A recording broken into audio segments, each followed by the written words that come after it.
but we're seeing it happen before our very eyes. Today on Prophetic Perspective, we have a very special guest who has just returned from a meeting of the World Health Organization in Geneva, Switzerland.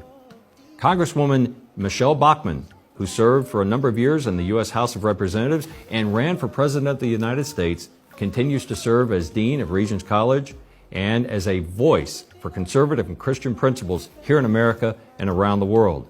Congresswoman Bachmann, tell us a little bit about what you experienced when you went to Geneva, Switzerland, and were a part of at least the audience listening to all the things going on at the World Health Organization.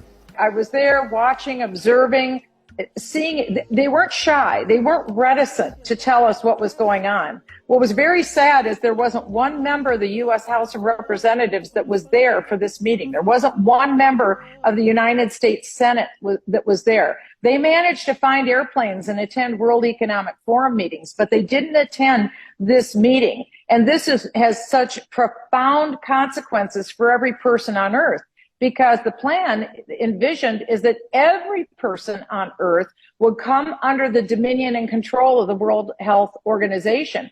It was just Monday of this week, 1 week after the World Health Assembly concluded, that there was an absolute bombshell press letter that went out that said the European Union has already developed a global digital passport that would regulate the ability of people to take transportation, and it would also regulate our health issues.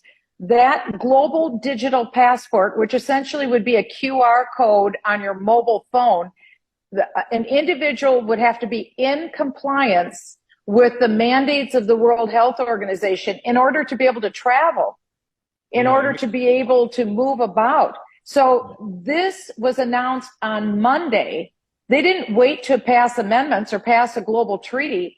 They announced that the World Health Organization is adopting what Europe came up with that already covers 80 countries out of the 194. The question is, when will the United States go into this system? Because this is how you enforce global government, through this global digital passport. It is a reality. And Monday it was announced that the WHO will take over the European digital passport. And they also stated this will be the first building block, presumably merging digital currency, digital health records. Our entire life will eventually be merged onto this digital QR code. And they said the effective date is June of 2023. In other words, right now. This global digital passport is effective now. Yeah. As we sit and record this program today for our Prophetic Perspective, it's June 7th, Wednesday, but obviously just this week on June 5th, you were talking about the release of this information. You just came from Geneva, Switzerland.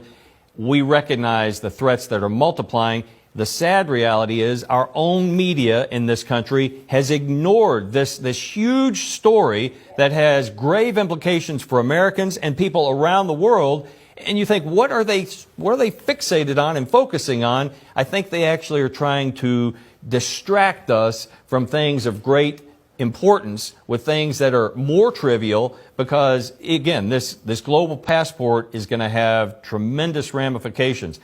I actually experienced a little bit of that when I would try to fly to Canada during COVID. And boy, I tell you what, the regulations and the headache factor, even just going to Canada, was off the charts. And that's going to be multiplied many times. Yeah, no, that's exactly right. And I think our lives, it won't be a year from now. Our lives will be completely upended, absent a miracle or an intervening hand from the Lord.